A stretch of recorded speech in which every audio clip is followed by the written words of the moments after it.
coucou, c'est Nathalie Makoma. Promo et d'amour avec les fêtes de mariage et d'anniversaire.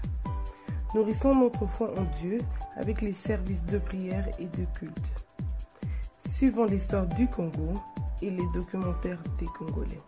Soyons connectés sur les actualités des filles et des fils du pays partout dans le monde. Découvrons des émissions de qualité, partageons notre savoir.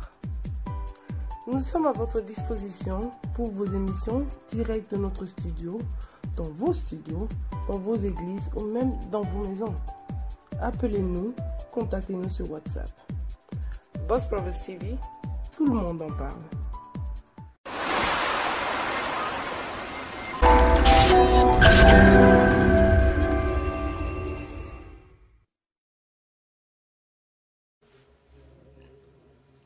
Hello, good afternoon, good morning, good evening to you all who are watching us right now on the Voice of Reason show, which is always coming at your screen every Saturday at 3 p.m. presented by yours truly, Angelique. Today on my show I have a guest, someone from the in-house, and she goes by the name of Jessica Mbongo. She is the presenter of Accompanied by Jess. So today we're going to find out a bit more about who is Jessica Mbongo. Where does she get her inspiration from? And what is her secret? So before any further ado, let us all introduce Jessica. Welcome, Jessica. Hi, welcome everyone. Thank you for accepting our invitation on the Voice of Reason show. Thank you. And we can see you are nice and well and fit.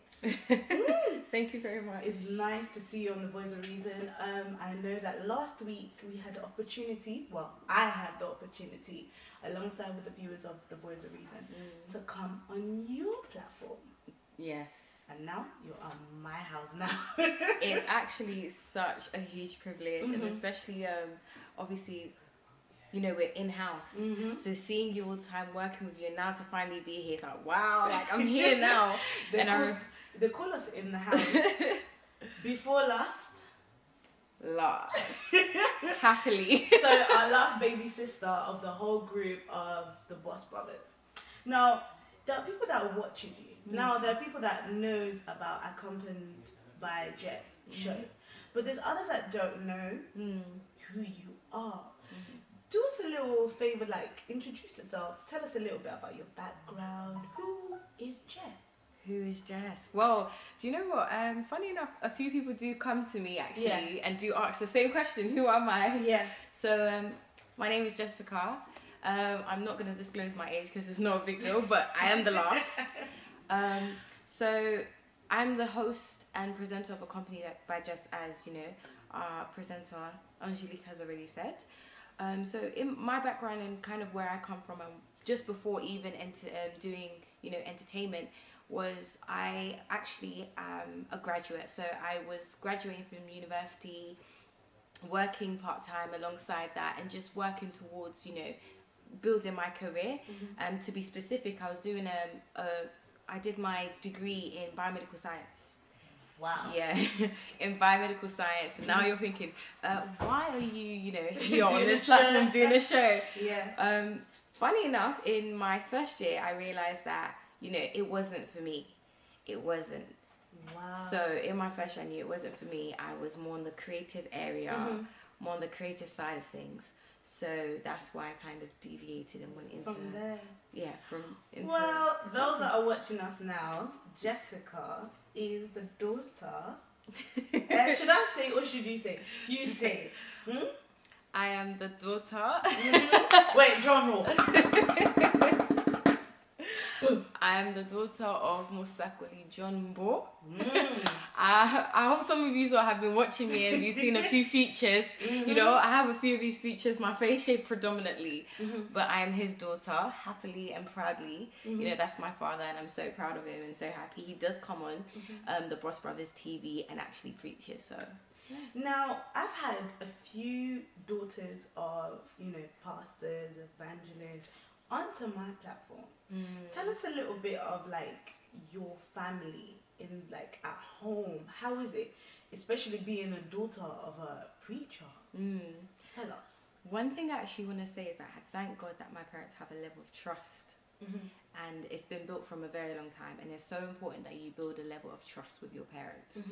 Now, my parents have never, you know, I would say they've been strict, but not overly strict. So they've had areas of being lenient and knowing, okay, this is what we can do and this is what we can't. And I feel like it's good because we've gained understanding of that, and especially growing up and, you know, doing my degree. And I think even just before going to university, they actually entrusted me to go out to places and, you know, to check on me. They call me and ask where I am, and they've built that relationship, and I can't lie, they've done a good job of it. In terms of being a pastor's daughter and the pressures, there is sometimes that pressure, but I don't feel it. I feel like... What kind of pressure? Give us a little bit. You know, so for instance, if I go out somewhere, you know, whoever I meet that know my dad, they'll be like, okay, you know, you're that pastor's daughter. So I'm sure other, you know, pastors' kids will feel that, but they'll be like, you're that pastor's daughter. I'll be like, yeah, I am. And then it's kind of like, that's when I feel a bit awkward, but then I kind of take out my mind and I be myself. But do you kind of get that bad vibe, or not bad vibe, let's say about that, like, A as you said, judgmental like you have to behave in a certain way, you have to talk in a certain way. Like, I am not a pastor's daughter, I can talk like, well, go on, innit? But like, you have to be like, probably like really, hi, after like kind of, do you know what? No, I've never, whenever I do get that from anyone, or that perspective of anyone, I don't do that. I act myself completely, because I just don't feel like there's any need to pretend. I don't feel like that. I feel like you get what you're given. I am a child like every other person's child. My father may attain a title. Yes, I have to walk according to, like, you know, to represent him, but I don't feel like, you know, I know myself. I know I'm not doing anything wrong, so I, you know. Now, hearing all this, we might think probably like, oh, she sounds perfect. I know, because I myself, when I used to watch shows, I would like listen. Whenever I hear people like, I'm like, damn, I'm flopping. Where am I going? Nah. So, if I were to ask, like, what would you say in the back of your mind? Would you say that, damn, I struggled, or I messed up in this part of my life? What would you say? Do you know what? There has been so many parts of my life that I've messed up, and actually that's one of the reasons why I actually started my show, because I had areas where I messed up. Give us an example, because people like, you know, people like to do this, like, there's areas I messed up, and then they don't say anything, and then we're just like, it's like a drum roll in your head. Yeah. And like, okay, waiting. But I covered myself. So give us a little bit.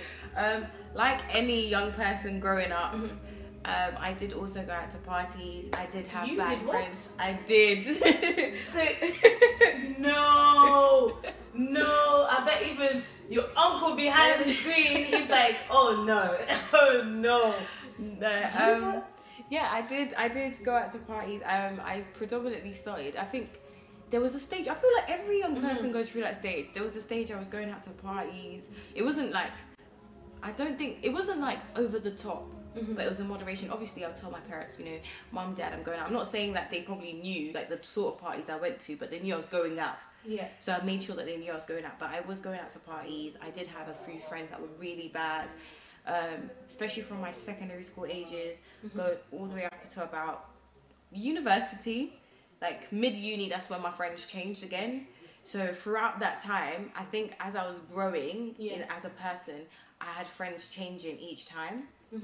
So yeah, I had a few bad associates. There's people that are watching us right now, they might probably think like, she went through this, she did this, but how did she maintain herself to become this woman that we see on the screen? How were you able to still, because we see people that started up with that life and we see them now and we're just like, right, like there's no that change. But you look, even I was surprised hearing that you went raving. Like, broke it, girl. Doesn't mean You know, my parents knew the sort of parties. That's what I'm trying to say. It didn't mean that my parents knew the sort of parties. I'll just be like, oh yeah, mum, dad, I'm going out to a party. Yeah. So, you know, when you're like, your parents are probably thinking, okay, you know, it's around your age. It's not really, you know, those kind of parties. But I was attending them. But how did you manage to maintain myself? Maintain yourself. Because, you know, there's different... What I realized as us growing up, I realized that some of us who we all start, it's like we all go through the same gate. Yeah. Of party, rave, all that. But then somehow others seem to still maintain themselves. They don't go to the extreme. Like what I've done in my life. You probably went to the same way, but didn't take it to the extent that I did. How were you able to maintain yourself? Was it advice from your parents? Was it a friend? Was it a mentor? What was it? I feel like one of the things were, I know my parents would definitely pray for me in the background, definitely, but even in the time that I was like, you know, going out, doing what I wanted to do in that sense, I felt like, I don't know if you've ever had this, whenever you go out, you come back from a party late in the night and you wake up, that feeling like, oh, I don't feel right. I used to always get that conviction, and that's where it kind of began.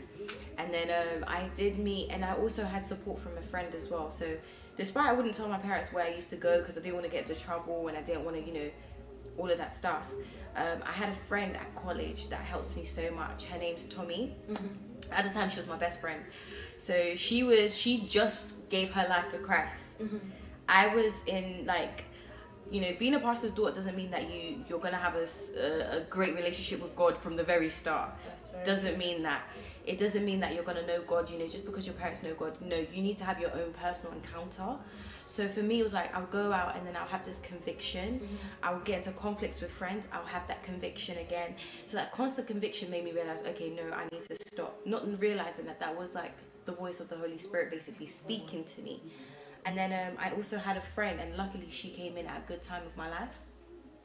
So it was a time where I was kind of getting to know, find out who I was. Obviously, as a young person, you know, you're growing up, you're still, this is one of the reasons why you'd probably go out, party a lot, do whatever, to try and discover who you are. So she came in and she actually gave her life to Christ. And at that time, I was spending a lot of time with her. And in that time, we were having like Bible sessions in sixth form. So imagine you're in sixth form and you're having Bible study, and all your friends are just watching you like, what are you doing? What are you doing? And they're all about the other lifestyle. But it didn't mean that at that time I wasn't going out partying. I was still listening. But you were still listening and doing it at the same time. Exactly, until it kind of slowly died down. So it was a process actually. But when exactly was it that you said, you know, enough is enough, I have to take my life serious? I felt that was actually, when I felt it at the strongest, it was when I got into my first year of university.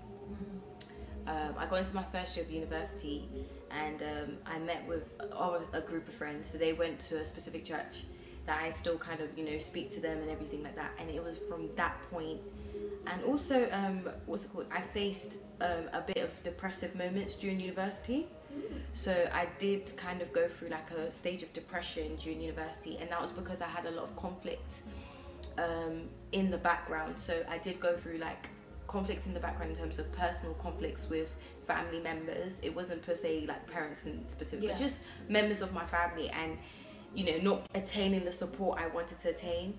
On top of that, the pressure of university, the pressure of just being, you know, the expectation and demand of who you need to be kind of brought me into a place of depression.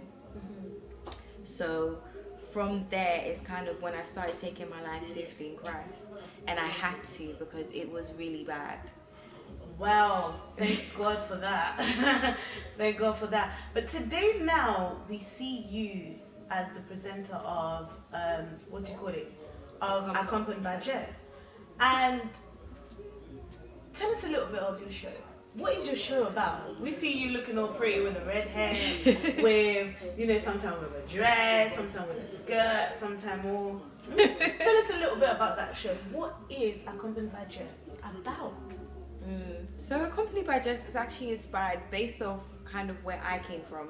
So I came from a place where I was to some extent restricted in what I could give out, how I can express myself. If you're a person who is struggling with depression, for instance, a lot of the time you struggle with depression is because there's no one to vocalize it to. Yeah.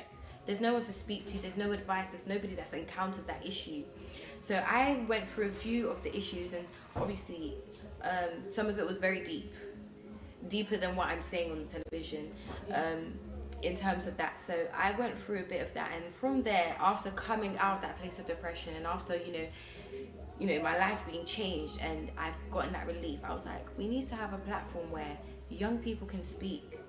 There's so many things that we are hiding under the carpet, and especially if you're from the Congolese community, I've learned and I've realized, seeing different people's stories, they hide under the carpet. Children, parents, you know, siblings, all of us. So what story have you ever had in your platform that it got you yourself thinking like, raw? There was a specific story that I did get, and it was touching on the topic of a young man who actually had a son, and his son was autistic, and his in-laws, I would say in-laws, or the mother of his child's family members, actually didn't like him, and they deemed him as cursed. And that really got to me, because it's kind of like, I have a relative myself, and one of my relatives, he suffers of autism, and to see that, you know, in this day and age, and especially in this country, that somebody probably has come and has, you know, taken it out on the parent, as, you know, the fault of the parent, entirely on the parent as to why the child is the way the child is. And it kind of did, like, I was just like, wow, like, really, you know, that was one of the stories that really, you know, it blew my mind. It blew my mind. But then I was also understanding on the other side, despite as bad as it was, that the parents weren't educated on, you know, the topic of autism or disability or special needs. So others might be saying, like, where does she get all her stories from? Where do you get all your stories? Do you read books? Where do you get it? Do you hear people? Because some people, they hear the gossips and they're like, let me sum up this story, let me deliver it, cook it up. So where do you get your story? So my stories are actually emailed to me. So I do have an email that I do allow, you know, the public to come, whoever's feeling, you know, comfortable to come and, you know, email me on the platform. So I started off with people emailing me, and then I eventually got people to come on the platform. And why they started coming on the platform was because the platform was used for you to express how you feel. Now, prior to you coming on the platform and speaking on my show, I would have a small discussion with you, you know, a briefing before the show to, you know, ask you questions on what you want to share with the public, and not because why? It's sensitive. Yes. You're bringing you to the people, right? I was about to ask you about that, because some people might find themselves like, you know, they'll give their stories, but sometimes do you keep aware that some stories they might say might be so sensitive that it might put them in trouble? How do you, you know, cover them? How do you, you know, ensure that they are protected? So what I do is that before, obviously, we come on set, I will definitely brief you. So I'll brief with you, I'll ask you what your story is about, what you want to share. Now, in terms of how delicate it is, I also, as an individual, have to learn to protect, especially if the person doesn't know how to protect themselves. You know, when you're very delicate and very, very vulnerable, you can just expose yourself. Yes, especially at easily. Young age. Exactly, and it's very important, especially being, and I'll say more so to the female end. Being a female, especially if you're going to share your story, I would make sure when I'm listening to the story, I also tell you, okay, I'll give my opinion, but I won't restrict you from saying it on set. So if you feel comfortable to say it, you can say it.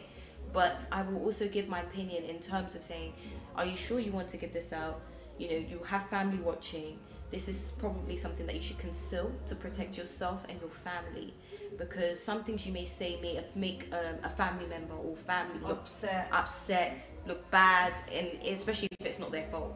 So, do you think, as you're going along like with this show, when did you start? I started last year. I do believe October, I believe. until now we're in the month of March 2018. Do you think like the viewers or the people would actually be educated by this story? Of course. Do you think their life will be transformed by this story? And who are these stories aimed for? Yes, it's the young people on the platform, or probably on the platform, or you delivering these messages to them. But who are these stories aimed to? So the stories are actually aimed to the younger generation, so the upcoming future. So us. You know, when I'm saying us, I'm saying as young as, you know, secondary school age students, you know, because they suffer through things that we don't know. Most of us who have a story, and I've realized who have, you know, especially with the young man and women that come onto my platform, I've learned a lot of their stories start from when they're as early as 12, 11, 10, even primary stages. So it's aimed from such a young age up until about your late 20s to mid 20s. Would you say, is it to educate or is it to expose? Because because to educate, it'll be like, you know, you raise it, how can they resolve it? Or is it to expose this section that people, because you said so many times that young people put everything under the carpet. Yeah. So is your show to educate or expose these things? Do you know what? My show does both. It does both. And when I'm saying expose, I'm not saying expose in a negative way, no. I'm saying exposing, if I'm exposing anything, I'm exposing what is wrong, what we turn a blind eye to, actually. Because many of us, you know, we hear stories and, you know, the person may come to us as a person. I may come to you as a person and be like, oh, this happened to me. And then you could turn a blind eye. But really what I'm trying to bring out on the platform is that I don't want a blind eye to these issues. I want a resolve to this issue. This is the problem, you know. It's kind of like having the elephant in the room. And it's like, we can see that this is the problem, but we're not doing anything. So it's exposing in that sense, where we expose the wrong, but we also encourage and inspire. So when I'm saying inspire and advice, within the exposure, we also look for a resolve. Would you say also parent, let's say for instance, a parent wants to now expose or maybe, you know, educate the youngster? Because yes, the platform for young people, let's say, but also many things that affect the young people are home-based. Yes. Grow the way they grow, the surrounding, a majority is family or friends. But what if a parent wants to come and say, like, you know, they want to expose or educate? What would you say? I wouldn't shut that door. I wouldn't shut the door to a parent coming on. And the reason being is because we'll always have young people coming on. Yes. But where's the harm in an older generation who has gone through that ahead of us to come and give their side of the story? You know, they can come and educate us based on what they've gone through in their early ages. And I believe that even then, that's even more touching because somebody has kind of gone through that path before you. So, do you think during like doing this show, like for me, like I'll say for example, me doing the Voice of Reason made me realize that it's not about just standing or sitting in front of the screen. It's about fixing yourself as well, building yourself. What would you say that your show has educated you or exposed or strengthened you to be or to become? I feel like my show has actually helped me to expose most of my caring aspects. Yes. So as an individual, to obviously handle people with you know, delicate areas, it's really exposed that area of me, of, you know, my caring area and the area of consideration. Other parts has also made me aware of, you know, how to work with different people and being very understanding to the types of people, where they come from. These are the skills that I've attained from it. As an individual for myself, it's also made me self-reflect. How do I come across to people? How do I treat people? Am I fair? Do I really act as to what I'm giving out? Because exactly, do I practice what I preach? And I feel like that's the most important part, because one, you're coming on a platform, you're advising people, but you need to also consider your own acts. You need to consider that, okay, yes, I may be on a show, I may, you know, look good, you look great, okay, la-di-da, but am I living up to that standard? Very true. But do you think your vision from what you started from to now, is it still the same? The vision's, in fact, the vision is, I wouldn't say it is the same in some aspects. Yeah. I would say it has kept the same generic vision of, you know, inviting young people, speaking on the topic. Yeah. But I do believe it's going to expand. So the vision's very big, and it's kind of started taking a toil in the direction I want it to. Let's talk about that.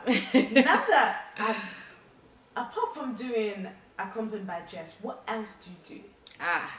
So on the side, which may come to a surprise, I actually have been teaching myself. I'm kind of self-taught in graphics.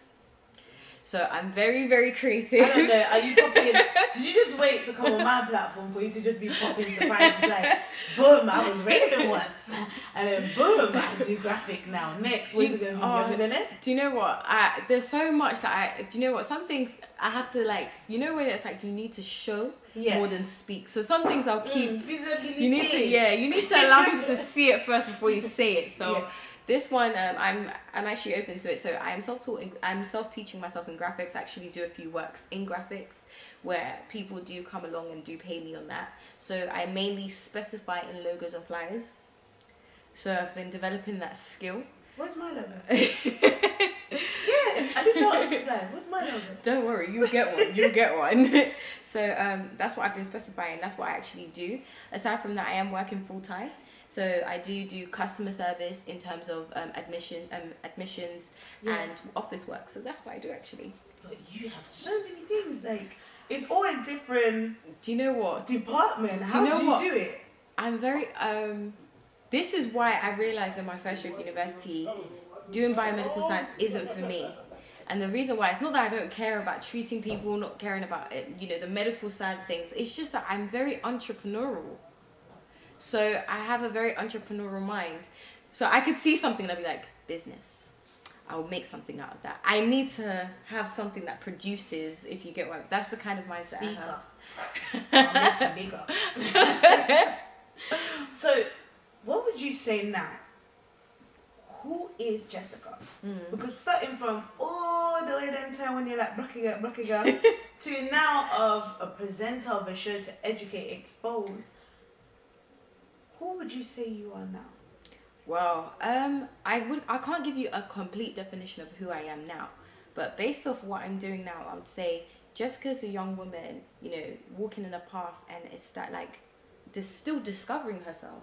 I'm still discovering herself. I'm a presenter, you know, I'm a sister, I'm, you know, aspiring, you know, now developing into a graphic designer part-time. So it's kind of like I'm still learning who I am. I'm still learning, but I know for a fact that, you know, Jessica is entrepreneurial. Jessica is very as a person, I like to have vision and ambition. So I have this ambitious side. So that's something I know from a very young age about me. So where do you get your inspiration from? Oh, you know, I've never actually asked myself that question. I know it sounds so bad. Mine as well. Like, it's like my mind just pops. I think the younger you are, your mind just pops. Yeah. You just wake up and you look at something like, oh, candy. Yeah. So exactly. You don't know. I don't know. Sometimes I feel like a lot of the inspiration comes from pressure, actually. So I think that's one of the areas. How I learned my administrative gifts was because my father also was running businesses. Yeah. So before he used to have his cash and carry, so I'll be there helping through the pressure of his business and, like, you know, the demands of the business. I learned how to do hair in that time. I was able to do customer service on the telephones. I was able to manage, you know, the shop when he wasn't there. So things like that. And I feel like because of that's the reason why that formation and just being around my dad and his businesses had developed that entrepreneurial side. But I'm still learning. I'm still in a journey of learning who I am. So yeah. Okay. She's still learning. I'm still learning. She got the hair. You see her every Friday. So your show is every Friday at 5 p.m. here. Yes. On the bus. We swapped seating it, so she sits here and I'm somewhere in London. But what would you say it's your favorite thing of doing? Because everybody has something that they like the most that they do. What would you say it was? My presenting. I'm not gonna lie, I love it. I love it. TV has always been a big thing, and I felt like I remember last year speaking to, you know, the boss brother himself and me. You know, me. I remember speaking to him last year and telling him I can actually see myself doing television. I actually love it. So presenting, sitting down, you know, administrate, like little things. So what is your vision on it? You know, do you want to take it further? Like with your show, where do you want to take it? What extent do you want it to be a much expanded, a broader, like? Of course. Tell us a little bit so we can have a idea. Of course, the vision is obviously to have, you know, already the vision has been expanding. There's people on the platform, they come, they share the story, and obviously it's to go out. And I believe through this vision, it will be more so of getting out there and actually helping people through charities, through books, through different things that I can see that, you know, which adheres to the young generation. So learning, you know, how our generation works. Some people may be interested in books, other people with counselling, other people with a charity. You know, you go out there, you buy them clothing, you help them, you establish them. So that's the vision that comes. Accompanied by Jess will not just be, you know, just on the platform and we stay, you know, on the show. It's something that I want it to go far, and I want it to actually help people. Wow, that's really nice. Even though with the jokes and everything, but it's nice to see a young person, the last born, the boss brother, to really have a mindset that is so open and to give out. Because many of us young people, we sometimes like to absorb, but it's time for us to give out. But what would you say to like a young person right now that is watching us, and you know, probably they've now heard about you from how you were before and now, but they sometimes think to themselves, because we've all been in that situation, but you see someone else, you're like, whatever, you've made it, you've crossed it, but I'm still in this, I'm still going in circle. What would you say to them? Do not be deceived. Don't be deceived by that. Don't allow, I feel like, don't compare. Do not compare. Each and every single person has their own destiny, has something that they themselves have gone through. They need to, you know, discover about themselves. You comparing yourself to me and my story, I'm hoping my story inspires and encourages you, but I don't want you to be me, if you get what I mean. I want you to be you, and for you to embark on a journey that you know of yourself. So find out what you love, find out what you like, and despite you may see you're wrong, it's a good thing you may see that wrong.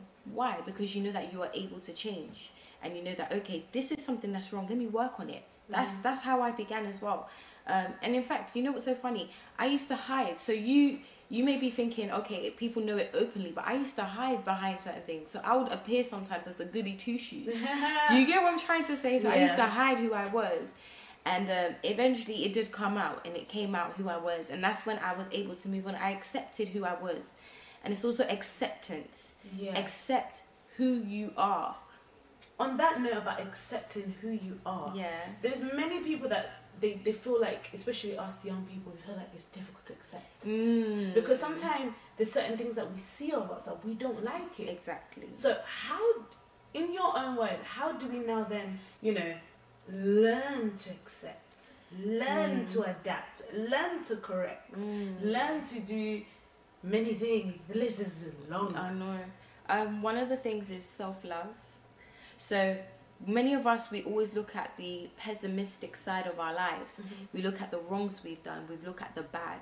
Let's start looking at the good.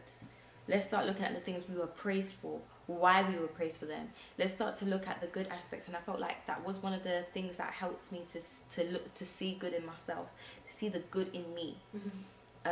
And that's what helps with the love. And then when I began to accept the good, even when I saw the bad, I learned to accept the bad, but to also have the mindset of, no, I'm going to change that. I'm going to change this about me. I'm going to change that about me.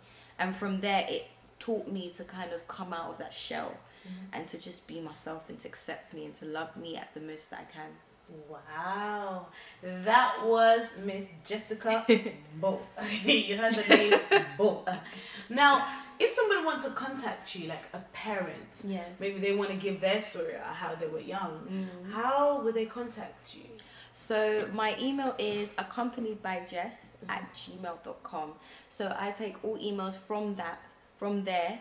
And then from there we start to converse, and obviously from there, you know, you're welcome onto the platform really.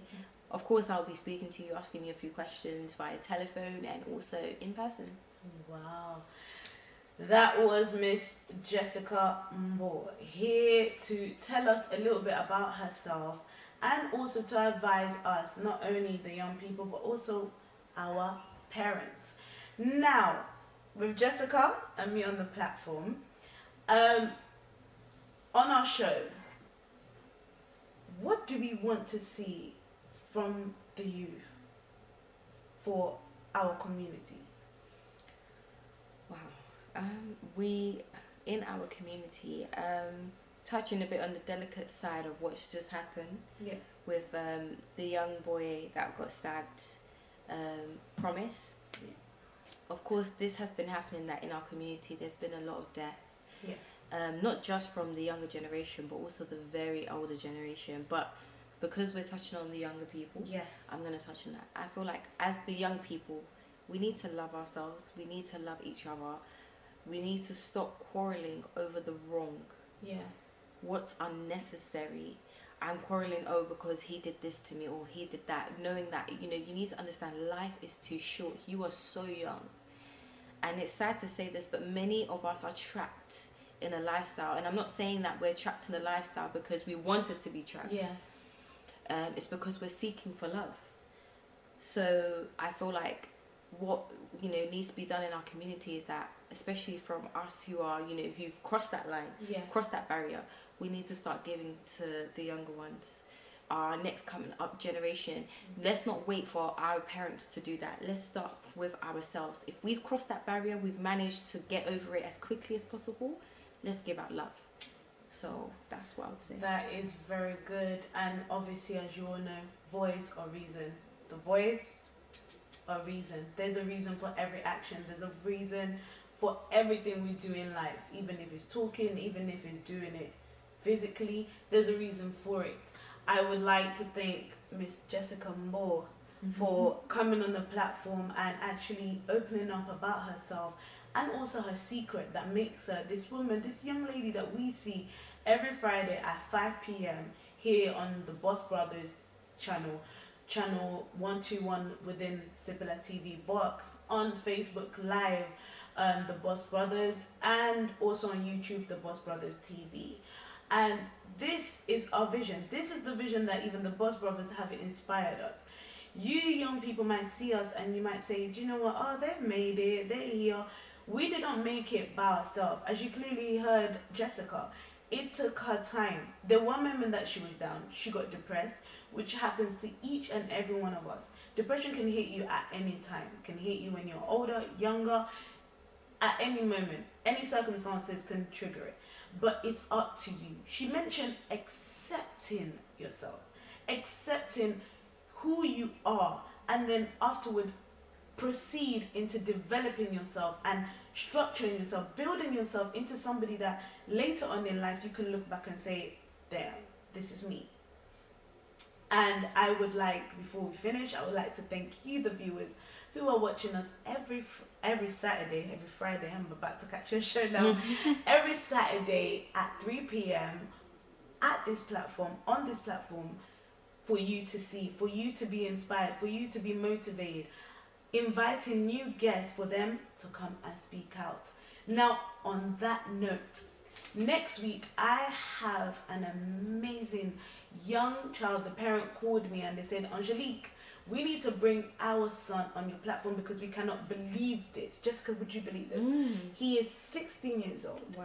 He suffered with sickle cell. Really? But he's preaching about Jesus in his school at 16.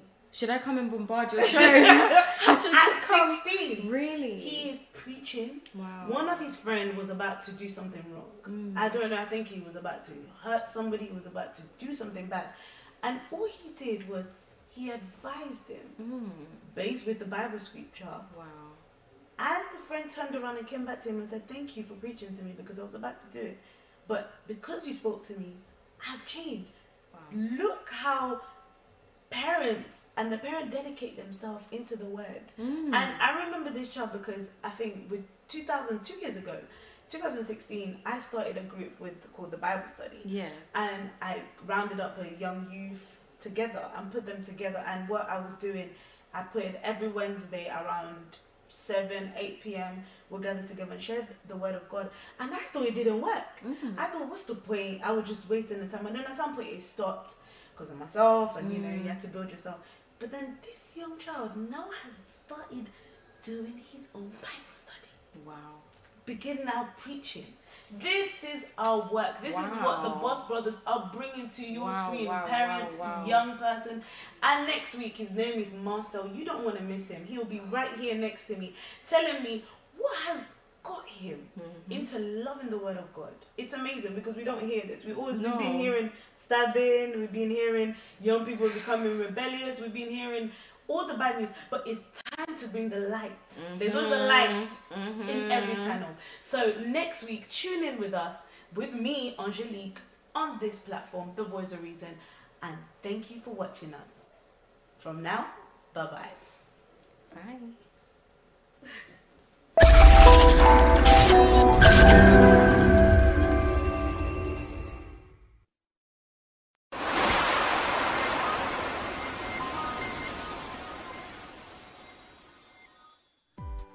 Boss Brothers TV